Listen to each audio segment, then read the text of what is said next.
Sylhet metropolitan পুলিশের commissioner sir যেটি বলেছেন তার সূচনা বক্তব্যে সিলেট মেট্রোপলিটনে যোগদানের পর থেকে যে একটি নিরাপদ সিলেট নগরী স্যারের প্রত্যাশা এবং সিলেটবাসীকে তিনি সেই কমিটমেন্ট দিয়েছেন। এখন নিরাপদের যদি আপনি ব্যাখ্যা করেন সেই ক্ষেত্রে আপনার সকল ধরনের বেআইনি কাজকারবার অথবা আইন বহির্ভূত যে বিষয় সেগুলা থেকে মুক্ত করতে হবে। সেই ক্ষেত্রে আপনার ব্যাটারি রিক্সা যেমন নগরে চলতে দেওয়া যাবে না, অন্যান্য কাগজপত্রবিহীন যে সকল গাড়ি আছে অথবা আইন বহির্ভূত যে সকল ক্রিয়াকর্ম আছে সেগুলো সব কিছু থেকেই এই নগরকে মুক্ত করতে হবে এবং সেটা করতে পারলেই সিলেট নগর নিরাপদ হবে। আর আপনি জানেন যে এটি প্রকৃতি কন্যা এবং এখানে হজরত শাহজালাল রহমতুল্লাহ আলাই, শাহপরান রহমতুল্লাহ আলাইয়ের মাজার রয়েছে, এখানে পর্যটকরা আসেন। সুতরাং এই নগরীটাকে সুন্দর করা, নিরাপদ করা সিলেট নগরবাসীর সকলের কর্তব্য। মেট্রোপলিটন পুলিশের পাশে যদি নগরবাসী থাকে আমি বিশ্বাস করি অবশ্যই এই নগরী নিরাপদ নগরী হবে, যেটি পুলিশ কমিশনার স্যারের কমিটমেন্ট। তো আজকে যে অভিযান চলমান রয়েছে সিলেটের সাধারণ নাগরিকবৃন্দ যারা রয়েছেন বা নগরবাসী যারা রয়েছেন তাদের কাছ থেকে কী ধরনের সাড়া পাচ্ছেন স্যার? এটা দুই ধরনের সাড়াই পাচ্ছি। আসলে পুলিশ তো সব পুলিশকে নিয়ে নেগেটিভ মন্তব্যটাই বেশি হয়।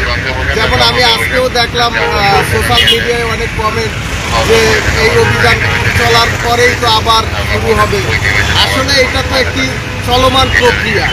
এখন আজকে আমরা যেভাবে অল আউট এফোর্ট দিতে পেরেছি এটা বছর জুড়ে দেওয়া আসলে কতটুকু সম্ভব সে বিষয়টিও বিবেচনা করা দরকার। আমরা আজকে আমাদের এখানে 10 প্লাটুন ফোর্স ডেপ্লয় করেছি এই মহানগরীতে। এই ফোর্স কিন্তু অন্য যেমন পূজার সময় তাদের পূজার ডিউটি থাকবে, এরপরে আপনার অপরাধ বিরোধী অভিযান, মাদকদ্রব্য অভিযান, সেখানে তাদের এঙ্গেজমেন্ট থাকবে।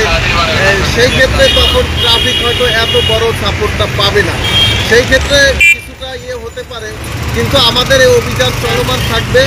আমরা চাই সিলেট নগরী নিরাপদ নগরী হোক, সেই বিষয়ে নগরবাসীর সহযোগিতা।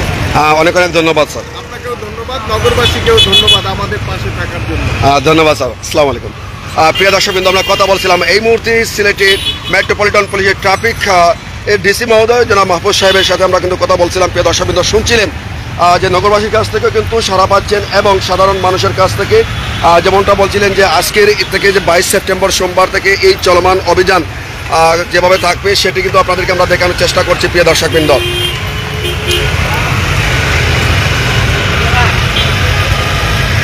সকাল থেকে কিন্তু টানা রৌদ্র রয়েছে এবং এই রৌদ্রের মধ্যে আমরা দেখতে পাচ্ছিলাম যে সিলেট মেট্রোপলিটন পুলিশের মাননীয় কমিশনার মহোদয় যেমনটা প্রত্যয় ব্যক্ত করেছিলেন সিলেট নগরীকে একটি নিরাপদ নগরী, অর্থাৎ যে সমস্ত অটোরিক্সা কিংবা সিএনজি এমনকি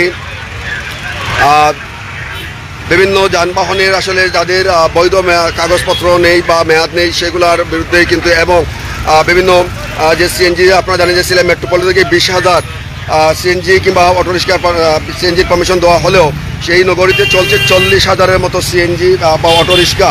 এরই বিরুদ্ধে যেমনটা সিলেটের মাননীয় পুলিশ কমিশনার মহোদয় যেমনটা প্রত্যয় ব্যক্ত করেছিলেন যে সিলেট নগরীকে একটি বসবাসযোগ্য নগরী এবং শান্তি এবং আধুনিক স্মার্ট নগরী গড়তে কিন্তু যে প্রত্যয় ব্যক্ত করেছিলেন সেই প্রত্যয়ের দৃষ্টিতে কিন্তু আমরা দেখতে পাচ্ছিলাম যে আজ সোমবার 22 সেপ্টেম্বর সকাল বেলা থেকেই কিন্তু এই চলমান অভিযান রয়েছে। প্রিয় দর্শকবৃন্দ,